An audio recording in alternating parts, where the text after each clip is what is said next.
I've been developing a lot of consumer projects, whether they are apps or web apps, it doesn't really matter, over these past 10 years.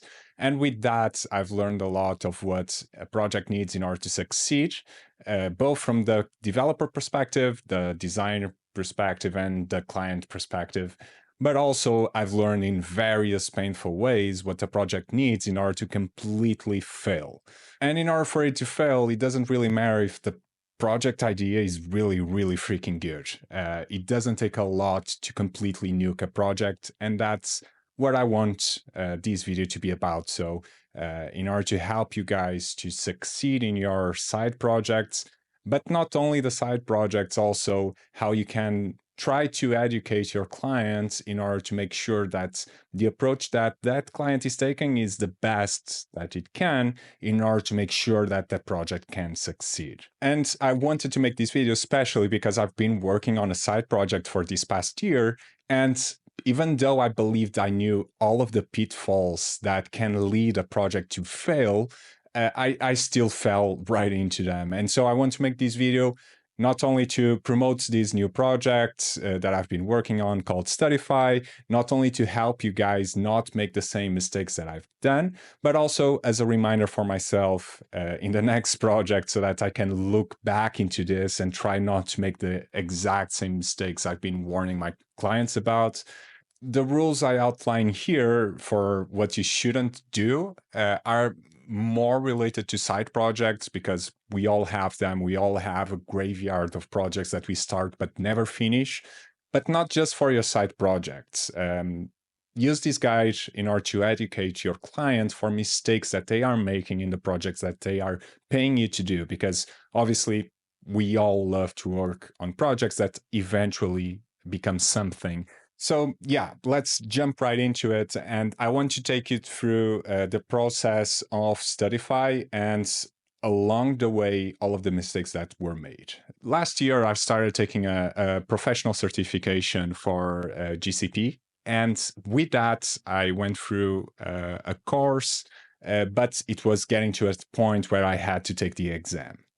The issue was that I didn't really see any app that would allow me to study for the project, because I really prefer to be really practical about the way that I study. So I usually tend to learn better if I'm just answering the same questions over and over again, and eventually they click in and I know exactly what I should answer for that question. And so after the course was done, I started to look for an app that would allow me to do exactly that.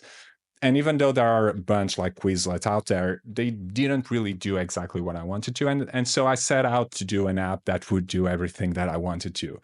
I know that this is relatable to some extent to most of you.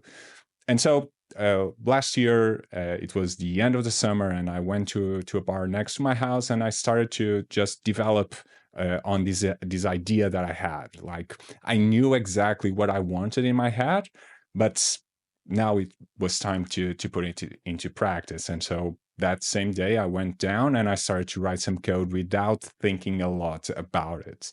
And that will be one of the first mistakes that I had committed even before I started writing some code for the project. And that was a problem because I didn't really write any user stories. I didn't write or try to sketch out everything that I wanted the app to do. I had an idea, a great idea in my head, but that was one of the first mistakes, because even though user stories are really boring to set up and to write and to make sure that we think about everything that the app will have earlier on, it is really, really important to think about them. Now, during college, I honestly thought they were useless. Eventually getting into consumer projects, we all realized that they aren't. For side projects, they are especially important because you will have a bunch of ideas while you are developing. Now, odds are some of those ideas are really valid and you should strive to implement them, but more than likely, a lot of those ideas won't help you reach, better yet, market product fit. And by market product fit, I mean the app that will actually, or the project that will actually catch on to the end consumer. So, but if I had written down all of the user stories earlier on, like I want the user to do this because of that, I want the user to do this because of that, that would have helped me figure out as I went if another idea that I had would be important for the project or not. And it would force me to take a step back, think about that new idea, and not just jump into the code right away. Because I spent around 2 or 3 months implementing ideas that I eventually just scraped because they were not good at all. And then, I mean, it took me a while to figure that out. I wrote a bunch of code that wasn't needed. And so if I had a set of user stories that I wanted to run by, it would have helped me to at least slow down and think if that was important or not, looking at the whole picture of the project.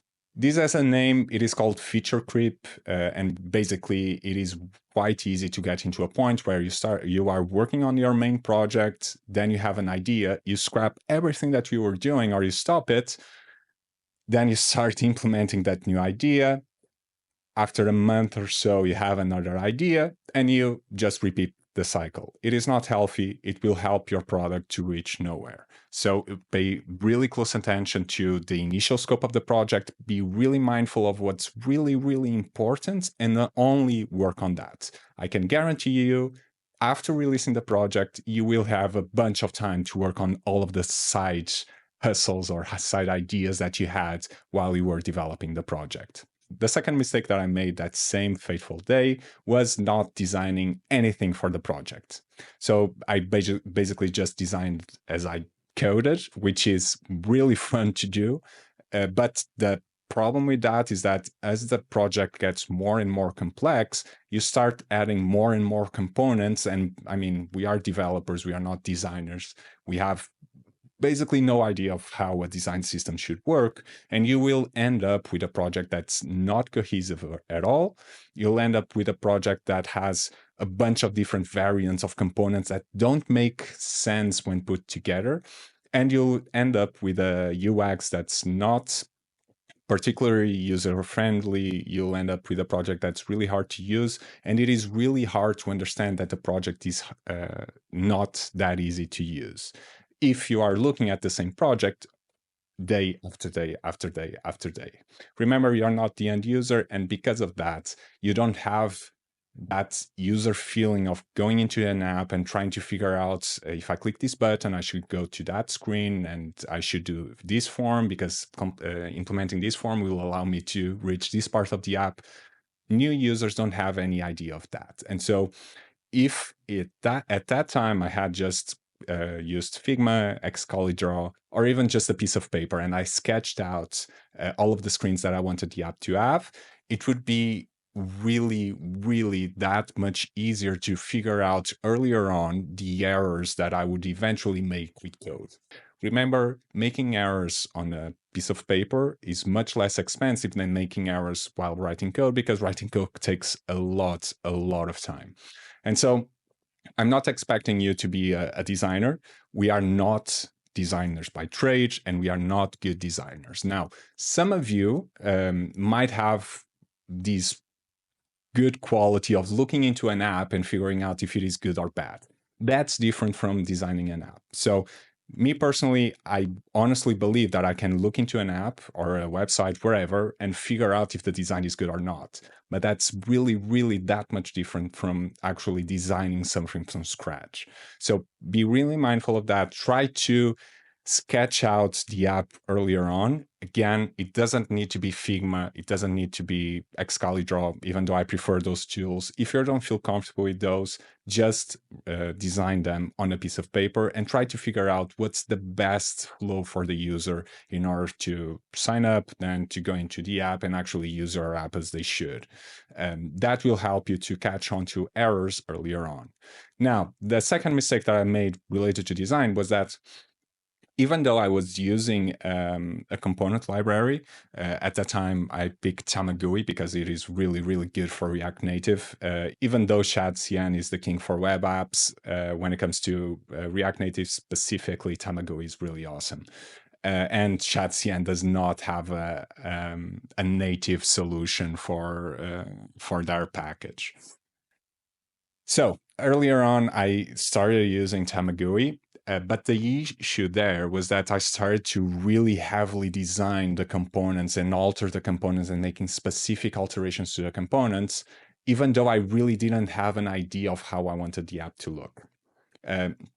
This was fine at the beginning because I only had like 2 variants of the same button. I only have one input text, one input box. I only had like a couple of components that I was using at the time. But as the app grew more and more complex, I started to make more and more variants of components. At the end, the app looked awful. And the first iteration of the app looked absolutely terrible, to a point where I had to redesign everything. And later on, I did it again because I fell into the same issue of overly designing the components. And again, because I really don't have any experience designing apps, it ended up looking really, really terrible. And the feel of the app was not good. And so I redesigned the app 3 times because I decided to just try to make something super specific earlier on and try to design to as much as I could every single component. So in the end, in the 3rd iteration of the app, I decided to use Tamagui as plainly as possible with the default components that they provided without overly designing the components, because odds are the component library that you are using is far better when it comes to design than anything that you could design in your lifetime, just as it is for me. So try to not over design it. Try to sketch out the UX of the app earlier on, and you should at least have an app that looks kind of good and that the user experience doesn't completely suck. One other point is that if you are developing a side project, odds are you don't have a lot of money to put into research, user research, to try to make sure that you are building the best app that your users actually want. So in order to combat this, please don't forget to use an analytics tool for your app. Whether it is Mixpanel, Firebase Analytics, Segment, whatever, there are a bunch out there. Just make sure that you use it and that you track the user's flow within your app. So record all of the screens that users see and in which order they see them. Make sure you track any button click, you track any action that the user does. These will help you after the release to understand how the user behaves within your app, and more importantly, what the user actually is using. Because if you have a bunch of features, you might have a couple of features that are completely irrelevant for your users. And if you don't have an analytics tool working against your app, you will not understand what the user needs or what the user wants. So make sure you do this earlier on before the first version of your app is released. It will help you a bunch. It is really, really inexpensive if it even costs you, because most of these products have a free tier that is more than good enough while your app is still being pushed out and you don't have a lot of users. So make sure you do this. This will help you to improve your app later on, but you have to make sure that it is implemented before the first version of your app is released. On Studify, I decided that I wanted to play around with some different tools, packages, databases, whatever. In my case, I really wanted to play around with Expo Router, with Supabase, and Tamagui, because those 3 I had already used in the past, but not in the projects per se. I only used them separately to try to figure out how they worked. And so I really wanted to try them in this project, amongst others, but those 3 were the primary ones. Now, this is a mistake from the point of view of a project that I actually want to release to an end user. If it was just something that I wanted to play around with, it would be fine to try 10, 20 different things at once. That's fine. But if you actually want to release a project to your users, or your potential users, let me put it that way, then it is better to pick 1, 2, maybe 3 things that you want to try in your new project, and leave the rest out with just things that you are familiar with and you are really knowledgeable about. This is because if you try a bunch of things at once, odds are you'll end up wasting a bunch of time, not wasting, but spending a lot of time just reading through documentation, figuring out how stuff works, and this will delay your process. Now, again, it is really important to learn new things. Side projects are really the place where you should use new things in order to learn and to make sure that you are not wasting your time, because if the project doesn't succeed, at least you'll learn something out of it. But try to take it slow if it is something that you really, really want to release. The final and biggest mistake that I made was that 2 months out from starting the project, I had already an MVP that worked. Was it good? No. Was it pretty? No. Did it have bugs? It had a bunch, but I didn't release it because I wasn't happy with the state of it. Now, this perfectionist mind around projects, it's good and all to some extent, but you should always err on the side of releasing a project, even if it is not perfect, over not releasing it at all. This is true because if you get into the mind of it can always be better, you will end up never releasing the product. And the sooner you release the product, the sooner you will gain knowledge into what your users need, into what problems your app has. Because if you are working on a side project, again, you won't have that many resources to test the app fully before releasing. You won't be able to release a beta instance of your app and actually have enough users in order to gain knowledge on what you've done. And so the sooner you release the app, the better. You will have problems with the app. And now I'm saying this from a perspective of an app that isn't that risky. And by that, I'm saying, like, if you are releasing something related to health, if you are releasing something related to banking, then take your time, because then you can be liable for a lot of things. But if you are doing something like Studify, where if something breaks, there's not that big of a deal, then err on the side of releasing it. Release it, gain knowledge on what users want, and then iterate upon it until you have the app that the users want.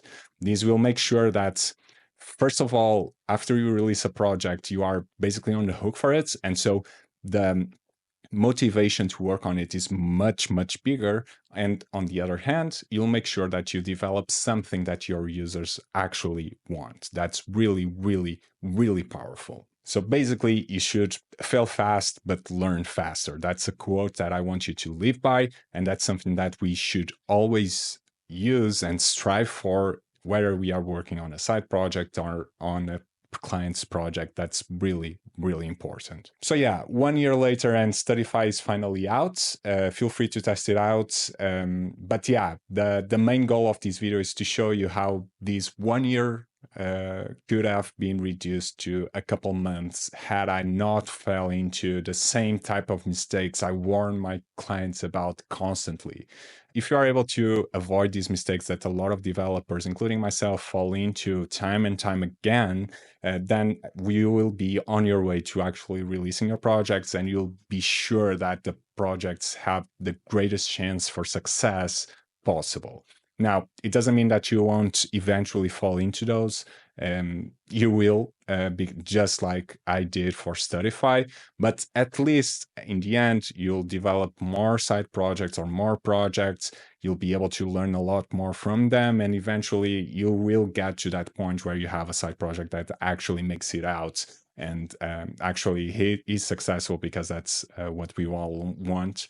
But yeah, even if they don't succeed, just remember that learning something new from a project is obviously important. It will help you to grow as a developer and to actually make sure that the next time you try something, it is able to succeed. So that's it. If you want to try Studify, please do go into the links down below. It should be available on all app stores. And yeah, if you have any other thing that you believe that developers should avoid or should be better at managing when it comes to side projects or main projects, doesn't really matter, please do leave a comment down below with them. I'll be happy to read through all of the comments that you guys leave down below. And yeah, if you want the readable version of this video, I will leave a link down below for a dev.to and a Medium article with all of the thoughts that I have around this. To some extent or another, it might be slightly different, but yeah. Well, thank you guys so much for watching, and I hope to see you again tomorrow. Bye.